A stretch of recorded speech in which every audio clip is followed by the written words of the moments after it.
Bien, merci beaucoup d'être venu pour cette présentation. Comme Maxime le disait, c'est le résultat de certaines recherches que j'ai faites à l'Institut de recherche en économie contemporaine, mais aussi d'autres travaux que j'ai faits plus sur niveau idéologique, en tout cas sur les travaux de tout ce qui s'est fait à partir de Camille Limoges, la mise en place d'un écosystème en innovation au Québec.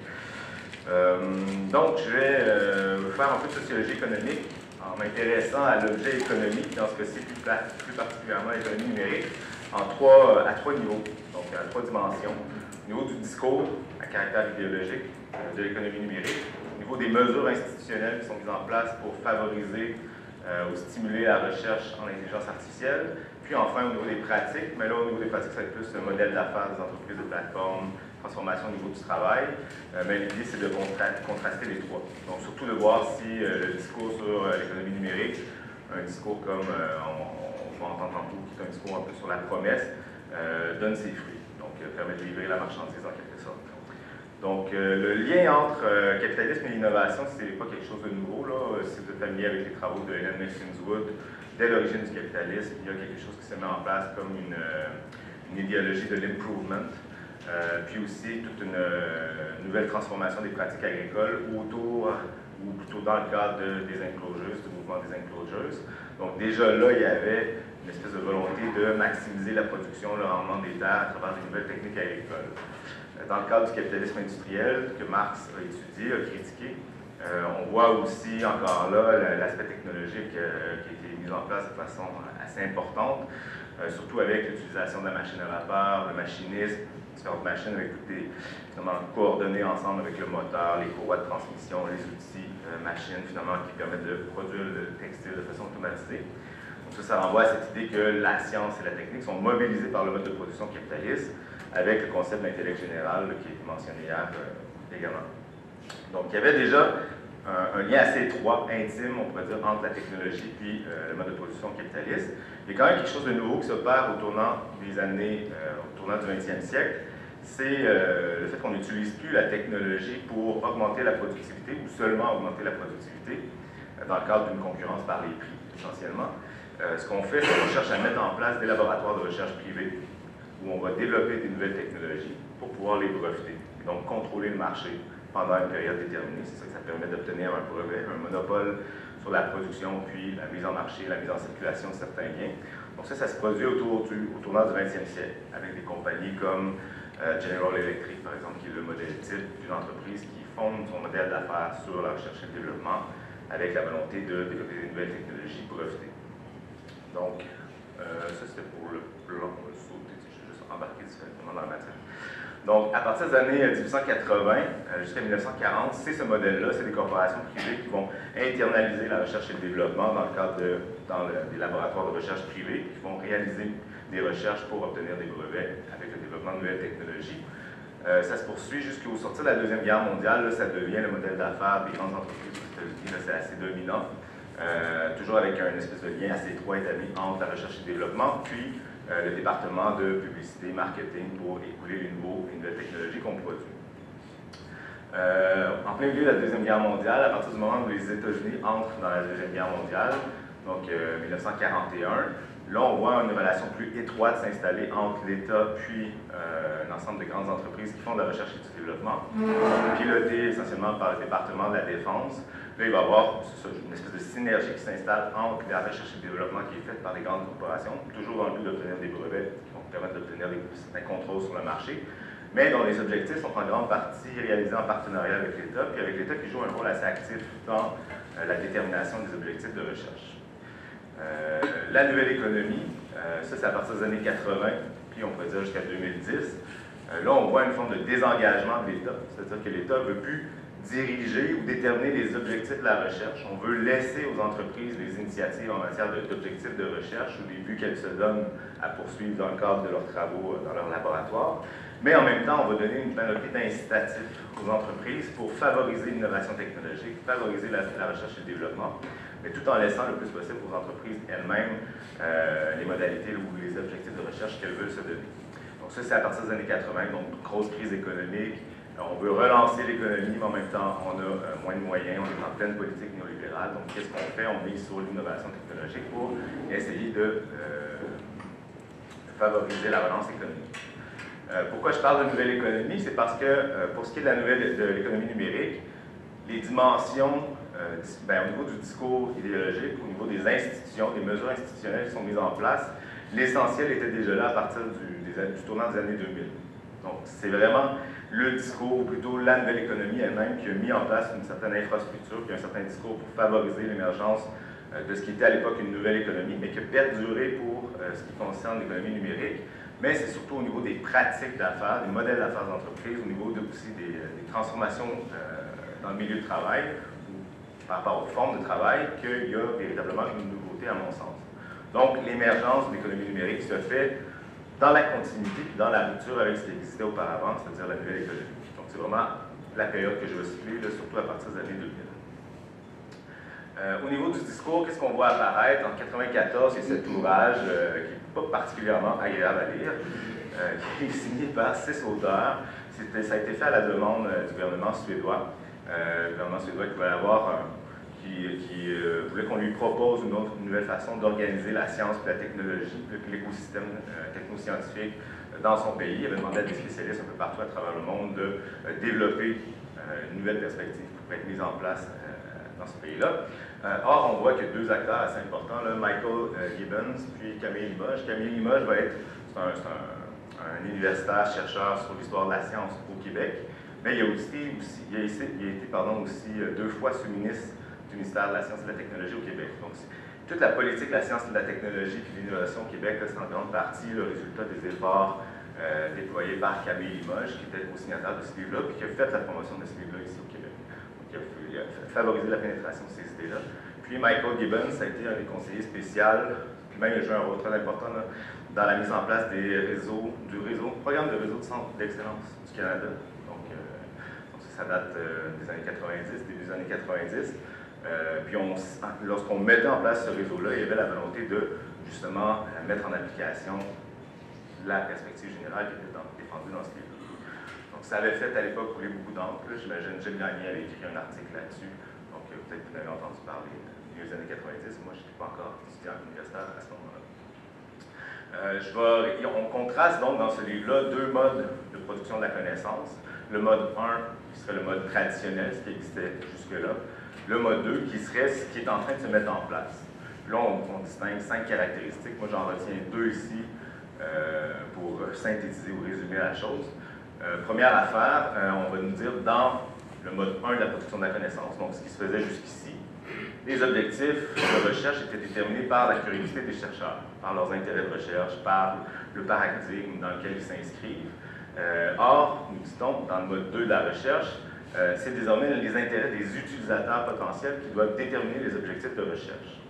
Donc, ce qu'on nous dit, c'est former des partenariats avec la société civile, mais surtout avec les entreprises privées, et déterminer avec elles, ça va être quoi les objectifs de votre recherche. Donc, on voulait que, plutôt que de supposer a priori qu'en finançant la recherche au niveau universitaire, ça allait éventuellement donner des retombées sociales, économiques, on voulait un peu inverser les choses, dire, ben, allez voir tout de suite au niveau des consommateurs, au niveau des producteurs, au niveau des entreprises privées surtout, qu'est-ce qui permettrait de leur aider dans leur procédé de production, des nouveaux produits qui pourraient être commercialisés, et déterminer vos recherches à partir de là. Donc, premier élément.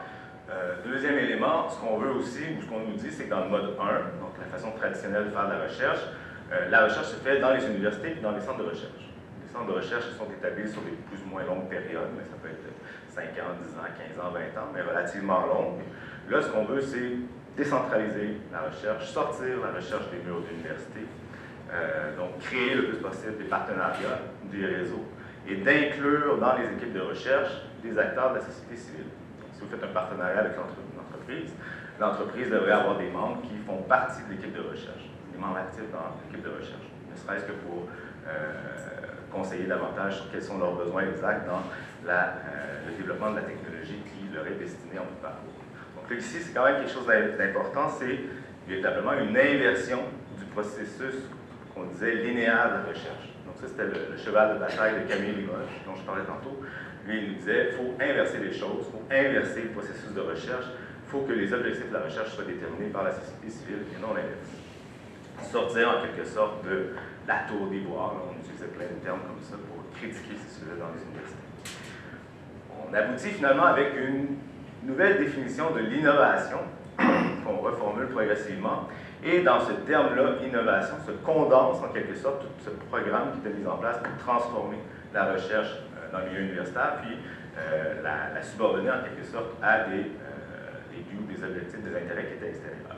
Donc c'est ce qu'on trouve dans la définition même de l'innovation, une définition que je reprends ici d'un document qui s'appelle « Pour une politique québécoise de l'innovation », qui avait été produit en 1998 par le Conseil de la science et de la technologie, et qui était directeur à ce moment-là du Conseil de la science et de la technologie, c'était Camille Limoges. Donc, il a sorti plusieurs rapports pour inciter à la mise en place d'une politique d'innovation. Puis, la définition d'innovation faisait écho à ce qui se faisait à l'OCDE, mais Camille Limoges est un conseiller là-bas qui a défendu souvent cette perspective-là à l'OCDE. Donc, il y a eu une espèce de résonance entre la définition d'innovation à l'OCDE et celle qu'on trouve dans ce livre-là, mais aussi dans les documents officiels au Québec. Donc, qu'est-ce qu'il nous dit? C'est quoi une innovation? Il nous dit qu'il ne suffit pas d'inventer quelque chose de nouveau pour innover. L'innovation n'est effectivement réalisée qu'au moment où elle est diffusée et où elle trouve ses utilisateurs. Donc, inventer quelque chose, ce n'est pas suffisant, il faut qu'il y ait des utilisateurs. Le test de l'innovation, c'est sa rentabilité. Quand elle rejoint les consommateurs sur le marché ou s'il s'agit d'une innovation de procédé, quand son utilisation améliore effectivement la productivité de l'entreprise. On voit donc dans ce terme-là une définition qui fait écho là, au manuel de Sceaux, par exemple, où on définit comment calculer les performances des pays de l'OCDE en matière d'innovation technologique ou de recherche et développement. C'est des définitions qui sont quasi les mêmes, là, mot pour mot, dans la plupart des cas. Et ce genre de définition-là, on la retrouve dans les documents officiels du Québec, dans toutes les SQRI, par exemple, à travers le temps. Donc, assez important, puis ça condense quelque chose, les modifications qu'on proposait d'opérer au niveau universitaire et pour les rapprocher des entreprises. Donc, il y a, il me semble, dans ce discours-là, quelque chose d'idéologique. Plutôt quand on lit le livre, on peut relever une teneur idéologique si on comprend l'idéologie comme une proposition normative ou un projet politique de modification des institutions publiques, dans ce cas-ci de la recherche universitaire, mais j'ai écrit normatif, mais plutôt politique, mais en niant son caractère politique. On propose une modification, mais on nie son caractère politique en affirmant que cette modification-là, elle est nécessaire. On n'a pas le choix de la mettre en place. Comment ils procèdent pour en arriver à cette idée-là? Bien, ils partent de certains cas. Donc, tout le livre est basé sur certains cas isolés. On est dans les années 90. Donc, la Silicon Valley est en train de se développer. Il y a la route 128 autour de Boston, là, au Massachusetts aussi, qui est en train de se développer. Donc, il y a quelques cas isolés comme ça qui se développent à travers le monde. On les prend, puis on fait, avec tout ça, une espèce de forme idéale de la nouvelle façon de produire la science. Et on nous dit, ben voici le nouveau mode, même si c'était quelque chose qui était très diffus, en quelque sorte, jusque-là. On nous dit, voici la nouvelle tendance, voici la tendance lourde, voici ce qui est en train de se mettre en place, et on nous décrit dans ce livre-là les paramètres de cette nouvelle façon de faire la science. Avec aussi cette idée d'économie de la promesse, dont on va nous parler tantôt, à savoir que les pays qui aujourd'hui sont à l'avant-garde de ce mode de production de la connaissance vont être les leaders économiques de demain. Donc les puissances économiques de demain, c'est celles qui vont miser sur ce mode de production de la connaissance. Puis tout en idéalisant certains traits, donc certains cas qui étaient relativement diffus jusque-là, on va utiliser ce qui se fait actuellement sous la forme d'un repoussoir, c'est-à-dire qu'on va discréditer ce qui se fait actuellement. On va parler de façon de faire traditionnelle, on va parler de tour d'ivoire, on va parler étonnamment de monopole de la connaissance. Donc, on parle des universitaires comme s'il y avait le monopole de la connaissance, alors qu'on vise à transférer la propriété intellectuelle vers les entreprises. Mais ça, c'était quand même assez paradoxal. Puis, on va utiliser, pour expliquer le passage d'un à l'autre, on va nous dire que ça relève de la nécessité. Donc, on utilise deux idées qui seraient des forces indépendantes, c'est comme ça qu'ils les décrivent. Premièrement, on a démocratisé l'enseignement supérieur. Donc, on a favorisé l'accès aux études supérieures à la population. Ça a créé énormément d'intellectuels que les universités ne peuvent plus absorber. Donc, ils vont se retrouver dans les journaux, ils vont se retrouver dans l'appareil gouvernemental, ils vont se retrouver dans les entreprises. Donc, on a créé une offre de travail intellectuel, mais aussi une très grande demande de travail intellectuel. Et c'est donc pour ça qu'il faut désormais créer des réseaux. Parce que la force intellectuelle n'est plus juste à l'université. Deuxième élément, les transports et communications, puisque c'est plus facile aujourd'hui de se déplacer par avion, en train, etc. puisqu'on a accéléré la vitesse de communication aussi avec les téléphones à l'époque, dans les années 90, Internet était là aussi. Donc, c'est plus facile de créer des réseaux de collaborateurs qui ne travaillent pas dans le même laboratoire. On est diffusés quelque part à travers la nation, le pays ou la société. Donc, ces deux éléments-là, qui sont des forces indépendantes, sur lesquelles on n'a aucune emprise, autrement dit, favoriseraient le passage du mode 1 au mode 2 de la connaissance. Étonnamment, ce qui est vraiment drôle à la lecture de ce livre-là, c'est qu'on ne parle jamais de l'État. L'État joue aucun rôle, c'est comme une espèce de transformation qui surgirait un peu de nulle part. Il arrive, mais seulement à la fin. Donc même quand on parle de Silicon Valley ou quand on parle de la route 128 à Boston, on ne parle pas de mesures institutionnelles ou organisationnelles qui ont été mises en place pour favoriser l'éclosion de ces nouvelles façons de faire. Donc c'est comme si l'État n'existait pas, mais à la fin du livre, on nous dit, mais là l'État a un rôle à jouer dans cette transformation sur laquelle nous n'avons aucune emprise, qui est nécessaire. Il faut s'adapter. Plus on s'adapte rapidement, plus on va être à l'avant-garde, plus on va être un leader de l'économie de demain. C'est un peu le dispositif argumentatif idéologique. Donc, c'est quoi les rôles de l'État? L'État devrait favoriser la perméabilité et les interactions entre les chercheurs de l'université et puis l'extérieur. Puis on utilise des mots assez percutants. On dit « We must punch holes in the wall of university ». Donc, il faut fissurer, briser, faire des trous dans les murs de l'université. Puis le deuxième rôle, c'est celui, le deuxième rôle qu'il doit jouer, c'est se contenter d'être, ce qu'ils disent en anglais, un broker. Donc, une sorte de courtier, faciliter le rapprochement entre les centres de recherche et les entreprises privées. Mais sans intervenir, sans lui-même déterminer les objectifs. Faciliter le rapprochement, mais pas comme dans le complexe militaro-industriel qui s'est mis en place durant la Deuxième Guerre mondiale. On veut un État qui aide, mais sans intervenir. Donc voilà pour le dispositif idéologique. En ce qui concerne les mesures institutionnelles, on a vu aussi ce qui caractérise la nouvelle économie, c'est le fait que les entreprises misent de façon systématique, de façon de plus en plus importante sur la recherche et le développement. Donc on intensifie la recherche et le développement en innovation technologique, mais plutôt que ça se limite à l'intérieur des murs de l'entreprise, les entreprises vont avoir tendance à impartir de plus en plus la recherche et le développement. Donc externaliser la recherche et le développement de deux façons. Oups, je vais devoir brancher mon ordinateur. Donc, de deux façons distinctes. Premièrement, elles vont faire des partenariats avec des centres de recherche publics. Donc, l'idée ici, c'est de déplacer le risque vers le financement public. Donc, oui, les entreprises participent au financement des recherches, mais en même temps, elles bénéficient et de la main-d'œuvre des professeurs et des professeurs-chercheurs, et en même temps des laboratoires, des installations, etc., qui sont fournis de façon publique. Ce ne sera pas long, juste une petite seconde.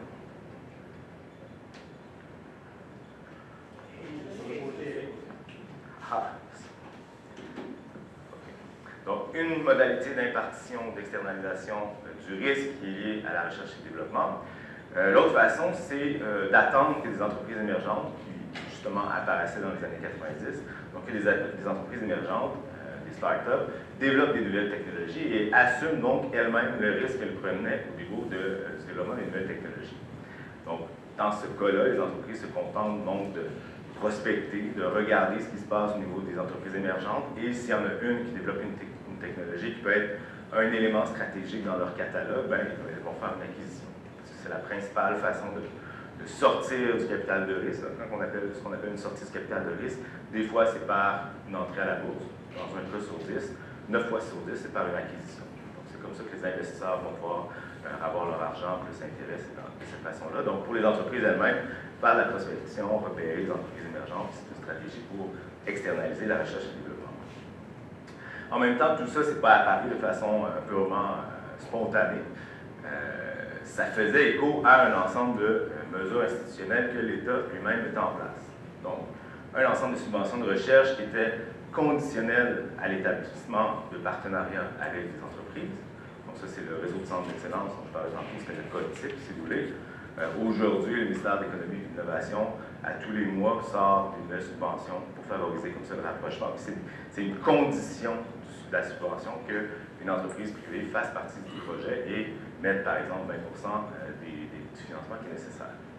Donc, subvention de recherche conditionnelle, crédit d'impôt, donc 30 pour les PME, 15 pour les grandes corporations, et au provincial et au fédéral pour les salaires qui sont consacrés aux chercheurs par les entreprises, donc une façon aussi de stimuler l'innovation.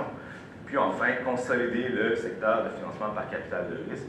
Donc, il y a eu, surtout en 2004, avec le rapport Brunet, la mise en place, une transformation là, de tout le financement par capital de risque, avec la fondation en 2009 de Terralis Capital, qui avait géré les fonds de différents organismes publics de financement, dont la Caisse des dépôts. Et l'idée, c'était de mieux structurer le financement des entreprises émergentes, avec une espèce de partage toujours là, entre $1 du public, $1 du privé. Donc ça a vraiment permis de consolider un peu le financement par capital de risque. Donc tout ça pour dire que l'émergence de l'économie numérique, de la nouvelle économie, pardon, c'est pas strictement arrivé à l'initiative des entreprises, ça a été voulu aussi par l'État. On a mis en place des mesures institutionnelles pour favoriser son émergence. Donc là, je ne rentrerai pas dans le détail, mais on peut voir, là, aux États-Unis, j'en ai eu 3, mais de 1980 à 1990, il y a 10-11 lois là, importantes qui ont été mises en place pour favoriser la mise en place d'une nouvelle économie. Au Québec, ça commence aussi, là, on copie très rapidement les États-Unis. Dès 1980, 3 documents importants qui ont été développés par le Parti québécois, où on cherchait là, à repenser l'écosystème d'innovation au Québec. En 83, le point sur le virage technologique, là, on a déjà pas mal une bonne idée de la façon dont on veut procéder, avec justement congés fiscaux pour la recherche, subventions partenariales, etc. Ensuite, sur le gouvernement libéral, je ne l'ai pas écrit parce qu'il n'y a pas de document formel où on présente une stratégie, mais il y a plein de mesures à la pièce qui sont mises en place pour augmenter justement les crédits d'impôt pour la recherche, etc. En 98, donc, le document de la définition innovation que je vous ai montré tantôt pour une politique québécoise d'innovation. En 99, on met en place le ministère de la Recherche, de la Science et de la Technologie. Puis, en 2001, on adopte la politique de la science et de l'innovation qui s'intitule « Savoir changer le monde ». À ce moment-là, Camille Moge est sous-ministre du ministère en question. Puis c'est lui, clairement établi, mais j'ai pu lire qu'il avait joué un rôle assez important dans la rédaction de la politique québécoise. Il arrive quand, Limoges, là-dedans, comme sous-ministre? À la fin. 99. Okay. Il était là dans les années 80, puis il est revenu en 80. 2 fois, il va être sous-ministre. Ah, il était là au début des années 80? Ouais, c'est ça. Comme sous-ministre? Ouais. Ah. C'est pas une figure publique tant que ça, mais c'est un genre de héros un petit peu. Puis après ça, quand on regarde la stratégie québécoise de recherche et d'investissement, maintenant ils ont rajouté un I, c'est SQRI 2, investissement en innovation, donc de 2022-2027. Donc c'est des plans quinquennaux qui visent à transformer un petit peu les mesures, mais les paramètres demeurent essentiellement les mêmes, là, ceux qui ont été déterminés en 2001. Donc on peut vous amuser à les lire comme je l'ai fait. C'est pas mal le même écosystème qu'on présente en changeant un petit peu les mesures, jusqu'au dernier qui a été mis en place en 2022-2027 sous le gouvernement Kakis. Donc, parlons maintenant d'économie numérique. Qu'est-ce que ça mange en hiver, l'économie numérique? Quand est-ce que c'est apparu plus clairement? Donc, aux États-Unis, en 2 vagues, on pourrait dire, pour commencer, c'est là vraiment que ça a émergé. Donc, avec les GAFAM, donc Google, Amazon, Facebook, Apple puis Microsoft. Il y avait Apple puis Microsoft qui existaient déjà depuis un certain temps, mais ils ont mis en place, à partir de la fin des années 90, les 2 compagnies ont mis en place des plateformes. C'est ce qui caractérise l'économie numérique, à mon sens, c'est l'adoption des plateformes comme technologie, mais aussi comme stratégie fondamentale des entreprises.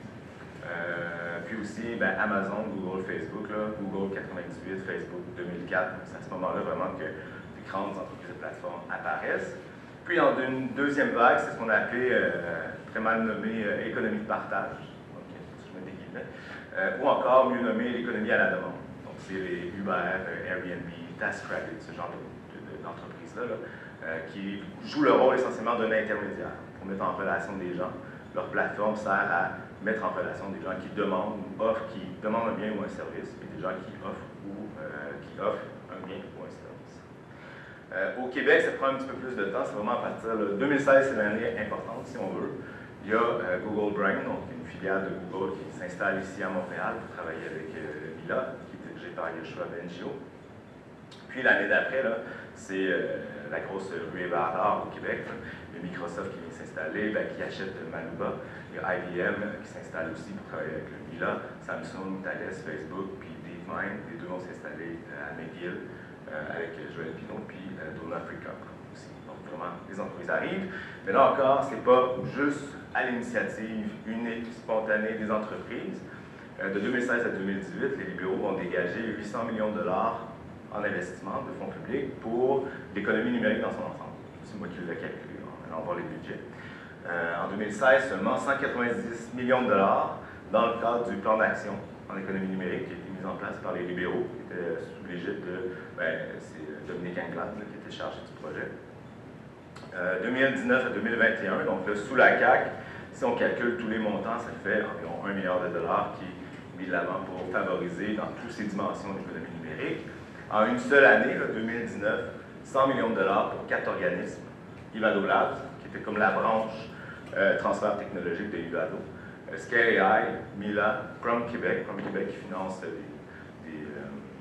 projets de recherche, mais surtout pour des chercheurs stagiaires. Il faudrait déplacer les deux chaises au milieu. Ah, deux. Puis juste pour le dire, donc ça c'est 100 millions de dollars en une seule année pour ces 4 organismes-là.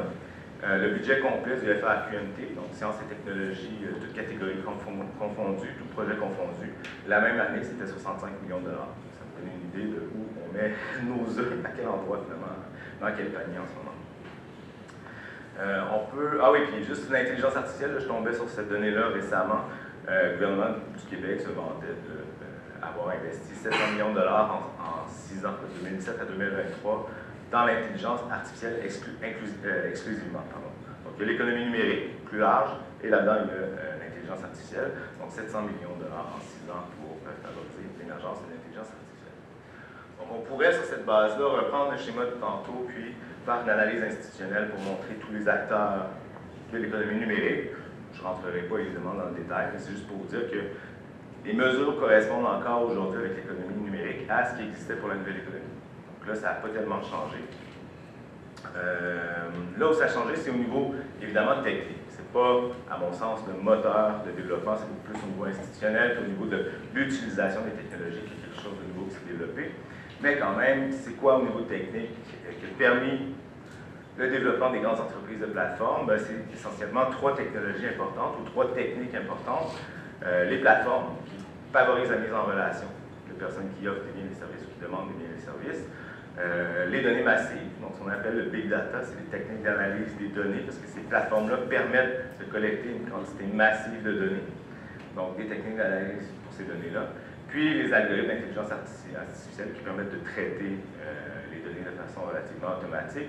Et là, il y a une espèce de synergie entre les 3. Donc, on peut parler, par exemple, de l'émergence du capitalisme algorithmique, mais pourquoi mettre l'accent sur cette technologie-là plutôt que les plateformes? Moi, j'aurais eu tendance à penser que les plateformes étaient encore plus déterminantes, mais en fait, c'est consubstantiel. Les deux ne vont pas, l'une ne va pas sans l'autre. Tu ne peux pas avoir des algorithmes si tu n'as pas des données massives qui sont fournies par les plateformes. Tu peux pas, puis les plateformes, pour traiter l'information, ça prend les algorithmes. Donc, c'est une espèce de tout technologique.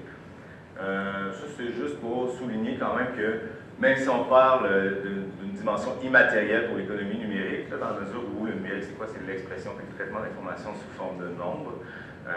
Ça prend quand même une infrastructure assez massive pour entretenir tout ça. Quand on est sur notre ordinateur, on a l'impression qu'il y a une forme de virtualité, là, où on peut se rendre un peu n'importe où. Ça semble très éthérique, très léger, tout ça. Mais ça prend quand même des infrastructures massives. On calcule au niveau mondial qu'il y a 34 milliards de terminaux.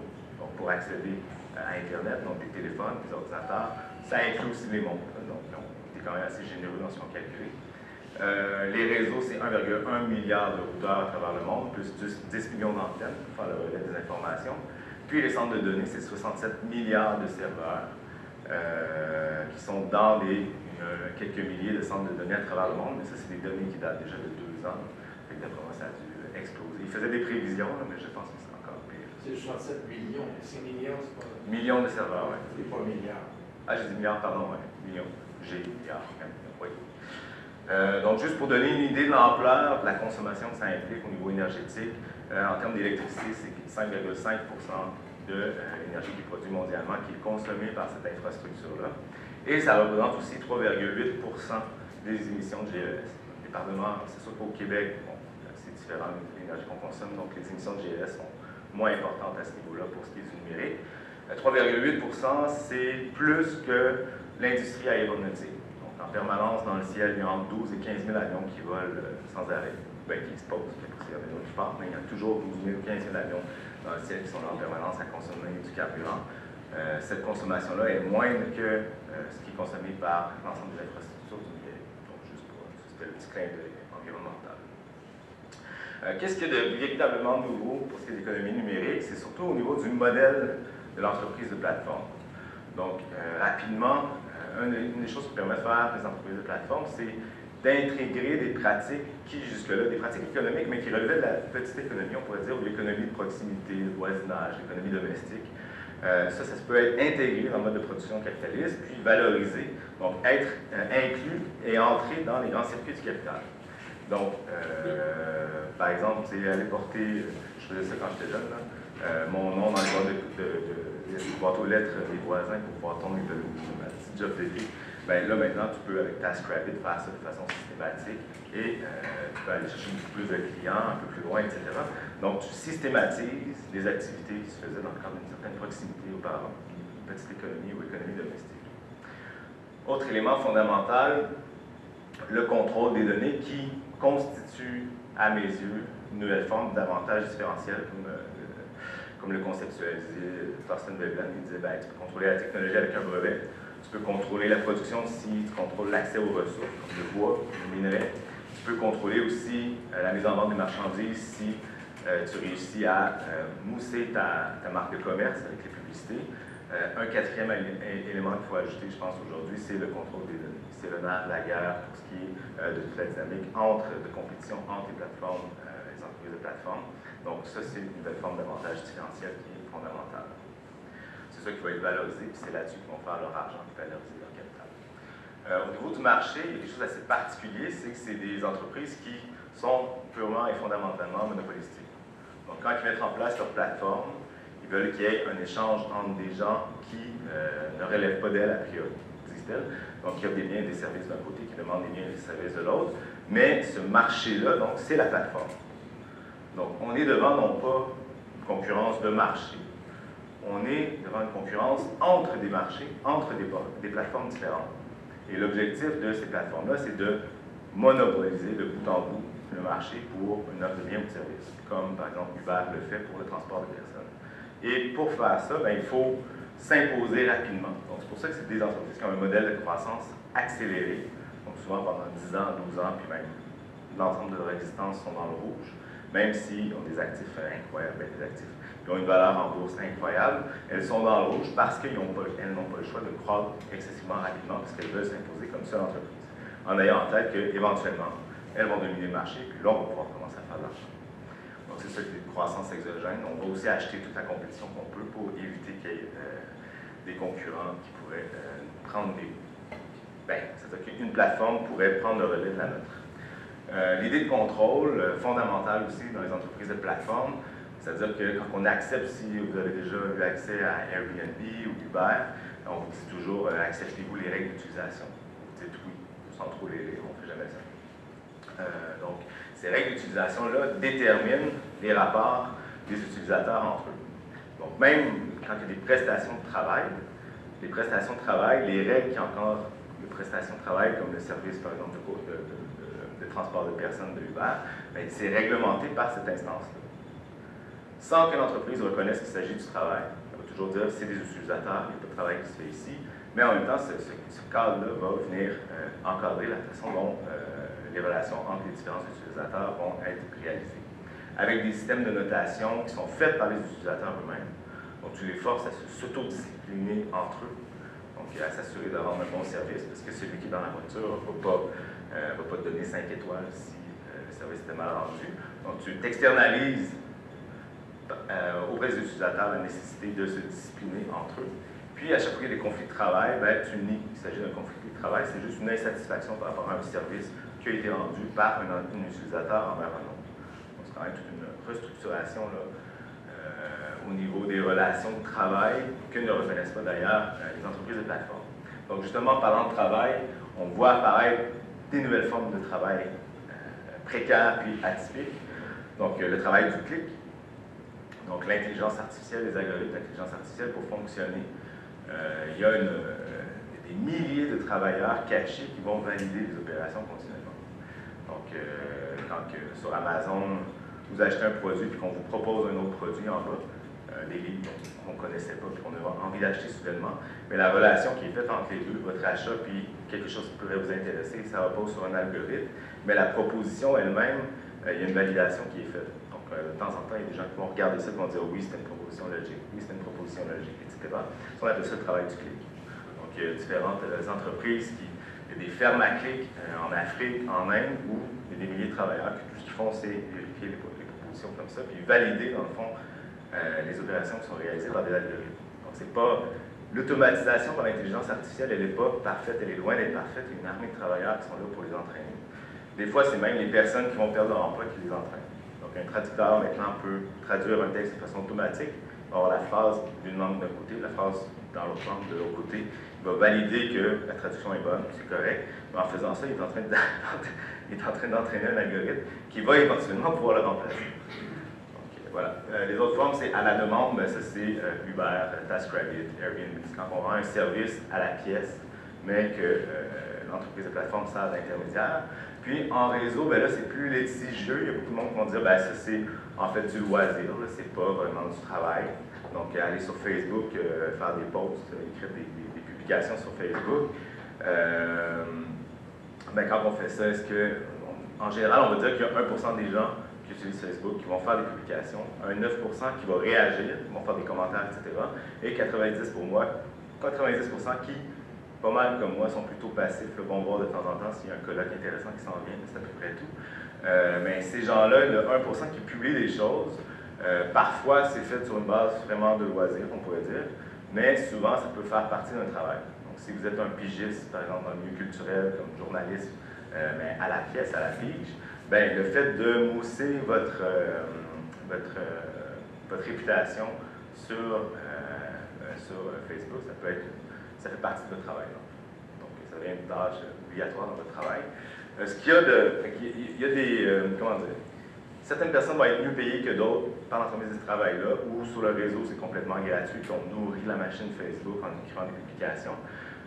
Une thèse qui est intéressante là, de Kazili, en attendant les robots, c'est de dire que l'ensemble de ces travaux-là, ben, on peut s'obstiner à savoir si c'est vraiment du travail ou non, parce qu'il y en a qui sont payés, d'autres qui ne sont pas payés, etc.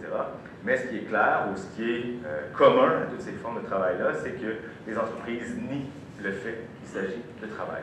Donc, jamais Uber ou Airbnb, peu importe la compagnie, va accepter de dire c'est nos travailleurs. On va toujours parler d'utilisateurs, de contributeurs. Donc, on utilise plein de mots qui sont des termes qui permettent de nier la réalité du travail.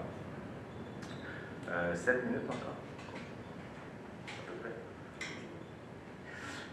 Donc, si on passe aux effets, ou plutôt aux enjeux qui découlent de l'économie numérique, au niveau du travail, pour se donner une idée, on nous vante l'économie numérique en nous disant que ça crée des emplois à haute valeur ajoutée. Puis, comme de fait, effectivement, la moyenne des gens qui travaillent en technologie d'information et de communication, en moyenne, le salaire est autour de 78 000 $, c'est quand même assez important. 88 000 dans le cas de ceux qui travaillent en intelligence artificielle, mais là, ça peut vraiment être beaucoup plus élevé que ça, dépendamment des personnes en question. Ce qu'on voit par contre apparaître, c'est aussi plein de formes de travail atypiques qui se font par l'intermédiaire des plateformes numériques. Là, ça, c'est une des rares enquêtes que j'ai trouvées pour le Canada, faite par la Banque du Canada. Ils font une enquête à toutes les années sur les habitudes de consommation avec un bon échantillonnage, donc c'est quand même, les données sont bonnes. Puis ce que ça nous dit finalement, c'est qu'au moins 30% des répondants ont réalisé une de ces tâches-là. Donc aller promener un chien en étant rémunéré, aller promener un chien, surveiller une résidence, gardiennage, etc. Donc 30% au Canada, 27% au Québec. Donc j'avais juste cette donnée-là pour le Québec, mais ça me donne quand même une idée. Ça, c'est pas nécessairement sur une plateforme numérique. Donc, il y a juste une partie de ces gens-là, donc 30%, 35% de ce 30%-là qui utilisent une plateforme numérique pour réaliser ces activités-là. Donc, 9% de la population, ou en tout cas des répondants. Ça me donne une idée de l'ampleur du travail sur plateforme qui se fait au Québec ou au Canada en ce moment. C'est autour de 10%, entre 9 et 10%, si on se fait à cette étude-là, et d'autres études que j'ai pu consulter, mais toujours un peu partiel. On essaye à direct de faire un projet pour faire un portrait complet du Québec à ce niveau-là. Donc, si on demande aussi à ces gens-là, est-ce que vous aimeriez remplacer votre travail par un travail formel, reconnu, plutôt que de passer par des entreprises de plateforme en tant qu'utilisateur, ben, presque 60% des gens répondaient oui, j'aimerais bien que ce soit un travail formel. Puis en termes de revenus, si vous posez la question qu'est-ce qu'on parvient à dégager comme revenu individuellement de ce genre de plateforme-là, ben, ça tourne autour de 5 600 $ par année. Donc ça ne semble pas dans la majorité des cas être leur principal revenu. C'est peut-être plus pour arrondir les fins de mois. Souvent, c'est pour arrondir les fins de mois. En tout cas, il y a des catégories de personnes, c'est ça que je suis en train de dire en ce moment, complètement différentes autour des gens qui travaillent sur des plateformes. Mais bref, ce n'est pas toujours l'activité principale, mais ça peut être aussi pour pallier la stagnation des salaires. On va vers ça, parce que les salaires sont stagnés depuis plusieurs années. Au niveau du contrôle technologique, ça, je vous dirais que c'est la chose qui m'a le plus impressionné. Donc, à l'Observatoire de la science et de la technologie, qui fait une branche du CIRS, si je me rappelle bien. Donc, l'Observatoire de la science et de la technologie répertorie tous les brevets qui sont demandés au USPTO. Donc, on va voir du côté des États-Unis. Pourquoi? Parce que n'importe quelle entreprise qui développe une nouvelle technologie et qui souhaite la commercialiser va aller l'enregistrer aux États-Unis. Donc, les données sont plus fiables, générales, quand on va voir de ce côté-là. Ce qui est intéressant aussi, c'est que les brevets au USPTO vont toujours avoir les personnes qu'on considère qui ont inventé la technologie. Les inventeurs, les personnes qui ont fait l'invention vont être listées avec leur adresse. Et les personnes ou les organisations auxquelles appartiennent le brevet vont aussi être listées avec leur adresse. Ce ne sont pas les mêmes personnes. Si tu travailles pour une compagnie, tu vas être considéré comme l'inventeur de la technologie, mais dans ton contrat de travail, tu as signé l'aliénation de la technologie à la compagnie, donc c'est la compagnie qui va être propriétaire. Tu vas avoir l'adresse de l'inventeur, l'adresse de la personne, de l'organisation qui est propriétaire du brevet. Donc là, ce qu'on voit ici, c'est en pâle, c'est le nombre de fois où une personne du Québec a été citée sur un brevet comme inventeur. Donc ça augmente de façon importante depuis 2001, on est passé de 200 fois à presque 1000 fois en 2019. L'autre ligne, c'est là où ça devient préoccupant, c'est le nombre de fois où une personne ou une organisation du Québec est citée comme étant propriétaire du brevet. Donc ça diminue depuis 2001, on est passé de 500 à aujourd'hui 400, en même temps que de l'autre côté, ça augmente. Donc le différentiel entre les deux, on peut parler simplement, dire que la ligne blanche, c'est notre capacité d'innovation exprimée en termes de brevets générés, sans pouvoir réduire la chose à ça. Là. Mais ça peut être un indicateur de notre capacité d'innovation. L'autre ligne, c'est notre capacité de maîtrise par rapport aux inventions qu'on développe au Québec. Si on fait un ratio, donc on divise une par l'autre, puis on se compare à d'autres pays, bien on voit que les États-Unis sont autour de 1. Donc il y a au moins autant de personnes qui sont citées comme inventeurs que de personnes qui sont propriétaires. Là, il faut dire aussi que c'est disproportionné le nombre de brevets, c'est logique, mais au USPTO qui est attribué ou dont il y a des chercheurs des États-Unis. Un petit pourcent là, pour les États-Unis, c'est à peu près 10 fois la production de brevets au Québec. C'est pour ça qu'ils sont quand même à 1, mais à 1,1%, déjà ça représente énormément de brevets pour les autres pays qui perdent en quelque sorte, qui perdent le contrôle sur le brevet. Donc le Canada, lui, est à 0,6, donc ça veut dire que sur 10 brevets sur lesquels un chercheur du Canada a été cité, il y en a seulement 6 qui sont de propriété canadienne. Donc il y en a 4 qui sont partis à l'étranger, qui appartiennent à une autre compagnie. Au Québec, c'est encore pire, c'est autour de 0,4, c'est-à-dire qu'il y a 4 brevets dont on est propriétaire au Québec lorsque les personnes du Québec ont été citées comme chercheurs. 4 seulement. Ça, c'est dans le secteur des technologies d'information et de communication exclusivement. Puis là, vous voyez une espèce de pente hyper abrupte au début, là, 2009. Il y a eu un événement qui s'est produit en 2009, la faillite d'une certaine compagnie. Nortel, oui, bravo. Donc Nortel qui avait l'habitude d'enregistrer ses brevets au Québec, mais à partir du moment où elle a fait faillite, ça a impliqué cette espèce de courbe descendante-là. Puis finalement, ce qu'on réalise, c'est qu'il y a des bonnes chances que la situation du Québec, c'est celle qui est là depuis longtemps, et qui était un peu masquée par les opérations d'une seule compagnie qui était Nortel. Ça, je vais le faire très vite. Là, ça, c'est au niveau des entreprises émergentes. Ouais, 2 minutes, c'est ça, je vais passer à la conclusion. Au niveau des entreprises émergentes, la ligne rouge, ça vous dit le nombre de fois où on parle des entreprises versus le nombre de fois quand c'est au-dessus de la ligne où on gagne des entreprises. Donc, c'est beaucoup moins pire que ce que je pensais. J'aurais pensé que c'était l'hécatombe et que toutes nos entreprises émergentes passaient, mais le Canada, le Québec vont faire l'acquisition de beaucoup d'entreprises aux États-Unis et vice-versa, beaucoup d'entreprises à l'étranger et vice-versa. Donc, il y a quand même des échanges assez importants. Mais au final, après 10 ans, on était perdant. On avait perdu 11, ça c'est la balance si on veut, mais moins 20 avec les États-Unis. Donc ça veut dire qu'ailleurs, on a réussi à grappiller plus d'entreprises que ce qu'on s'est fait prendre nous-mêmes. Donc c'est pas l'hémorragie, c'est pas l'hécatombe, mais c'est un bilan qui est quand même négatif. Puis le problème, c'est qu'on ne peut pas savoir la valeur aussi des transactions. On sait le nom d'entreprise, on ne sait pas si c'est des entreprises plus importantes, plus névralgiques. Ça, c'est un peu impossible d'avoir des chiffres à ce niveau-là. Donc, au niveau des enjeux, bien, évidemment, il y a un enjeu de niveau scientifique. Là, ça veut dire que tout ce système d'innovation, avec la définition qu'on a vue ensemble, ça encourage le financement d'un type de recherche, d'un type de discipline scientifique plutôt que d'autres, c'est-à-dire ce qu'on appelle les technosciences qui visent à produire des effets dans le réel plutôt que de développer des connaissances qui nous permettraient d'avoir, c'était une phrase, une expression de Gilles Gagné dans sa critique de Camille Limoges, là, une vue plus générale sur les choses. Donc ça aussi, ça nous permet d'avancer comme société, une vue générale sur les choses, une vue critique sur les choses.